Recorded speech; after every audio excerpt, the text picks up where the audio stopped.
Enrile, may solar na ni Enrile. Saan po? Pwede daw ba yun sa Baras? Baras, Tanay Rizal. Alam niyo kung yung Sa Baras. Ilang hektar po yun sa Baras? po ay 130 hectares. Aabot. 83 ang sa tad at saka ang kabila po ng tad 47. Magkano po yung ano yun? Ay hindi po pareho yung 47, yung po kay Sata. Naibibigay po na sa 800, pwede na po kayo tumawag. Ayun na po ang bahala. Nego pa po yun. Mataas. Pwede natin offer yun sa... Pwede natin offer yung kuya sa Solar Philippines. Kaso lang, hindi ko pa nakakausap ngayon kasi nga, wala siya. 500 po na po. Ito, 500 din. Pero pasok naman kung tama yung sinasabi ng description. Tsaka malapit lang siya sa NGCP. Ito, malayo ba dito kuya? 5 minutes nga. Kaya na 500. 5 minutes na paahon.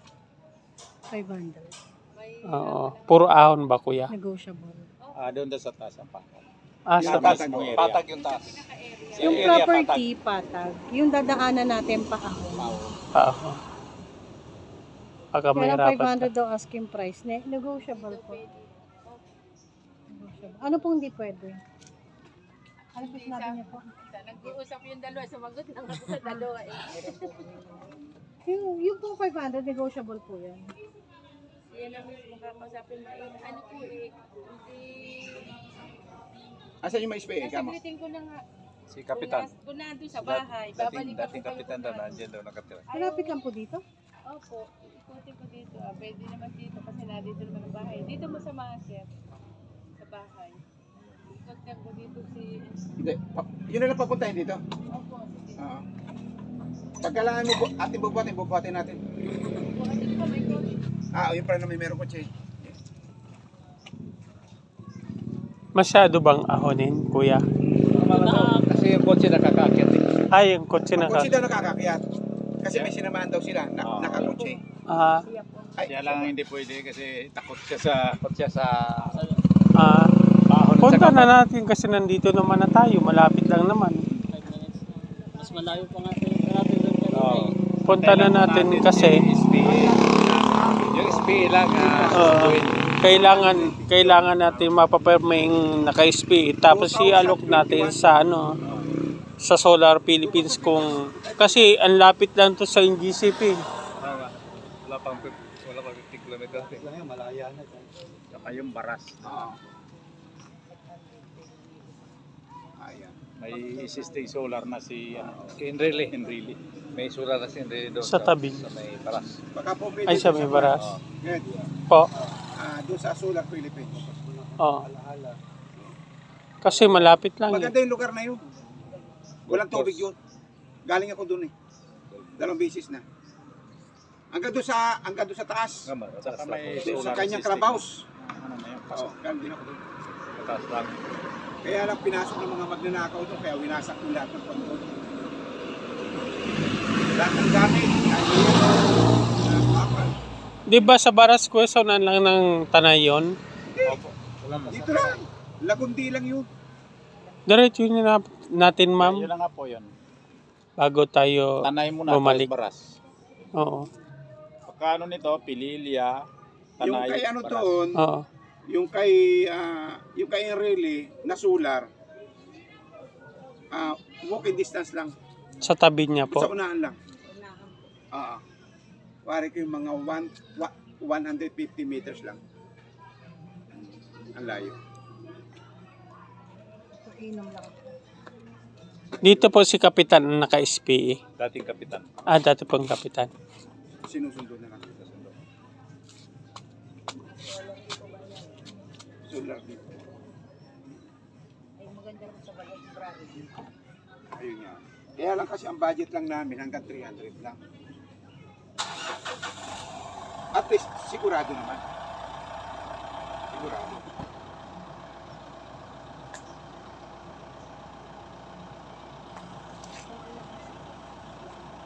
Ang minimum 100 something.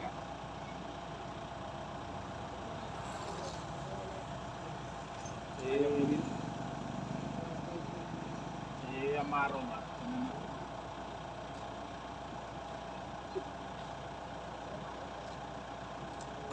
Mami, yung sinabi ko lang kay Mami. Yung ano doon.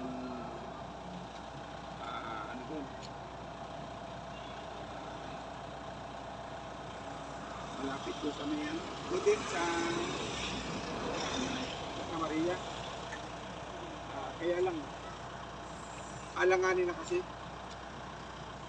Kaya may maraming bakit. Binibigta yun. Sinend ko na to, 1 kilometer lang to papunta doon sa site eh. Something. Oh. Galing din sa Malaya papunta doon sa site. 1 kilometer ang mahigit. Ayan. Oo, na-check ko na to eh.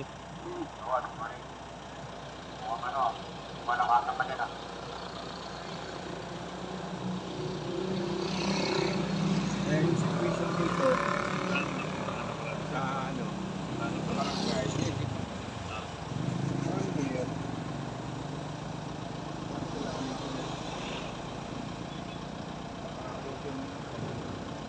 pagkabuti mga 7 Ang alin po? hanggang doon sa Kalayaan. Malaya. Malaya, alin po? Yung... Ito. ito? Oo. Kasi yung atin dito, yung dito sa Juan, mga tin ito eh. Ang alam ko ito mga tin eh. Alin ba yan kuya? Yun ba yung may gate? Na pinasa mo? May gate? Hindi. Hindi yan, hindi. Yung chinek ko kasi, yung 800 na may gate. Ayan. Galing sa Malaya.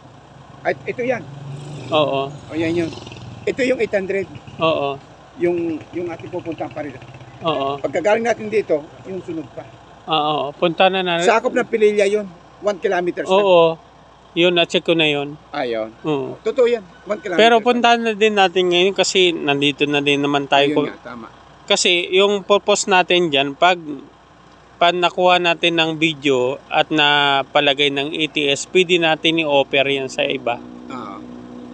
Itong 249 kung papasakay Abuetis, check natin. Pasok yung presyo eh. Oo.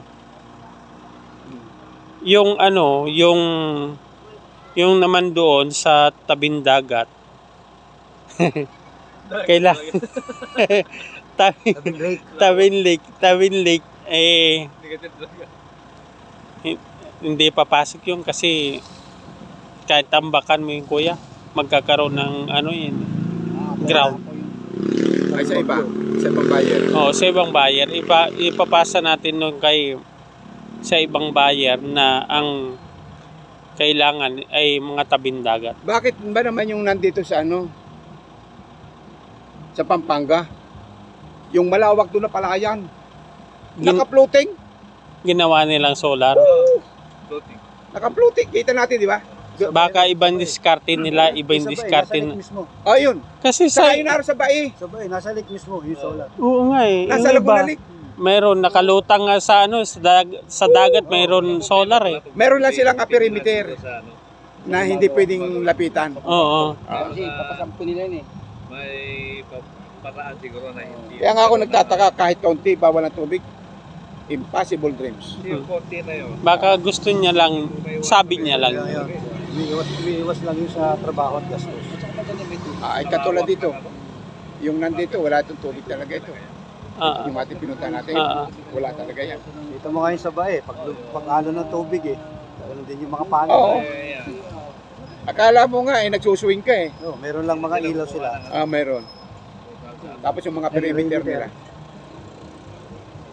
Ang lang doon, ang importante, yung galing sa solar, huwag madikit sa tubig. Kasi pag nadikit sa tubig yan, kurente na. Nasa tubig. Nasa tubig. Ay, mo dito. Kita ko rin yun eh. Waterproof yung... Naka-waterproof yung mga wire niya. Yung nasa Pampanga rin. Ganun din. Nasa tubig. Alam, ginawa nila doon. Nakapunta ka na ng Ocean Park. Yung plastic lang na makapal yun eh. Yun ang inano nila doon sa wire. Hindi siya makapasok ang tubig. Binalutan pa nila ng plastic yung ng goma yung mga wire. Kaya kahit tuloy. Pili mo na ako na dito ng biskwit. Iba na yung nakanya. Sige po.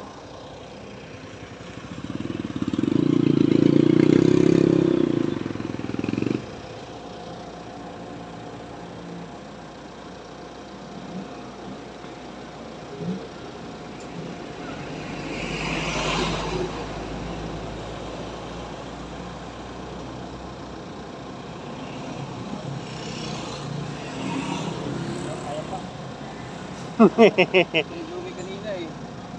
Oo, kanimitsin mo kami na general. Ako, kumain ako kasi ito, hindi na kumain. Ako, nagising ako, alas 3 pa, gising na ako eh.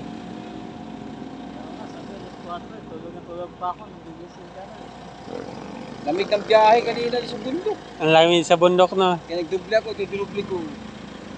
Yung ano natin bro, yung Gensa natin, hindi ko pa na-check yung layo niya doon sa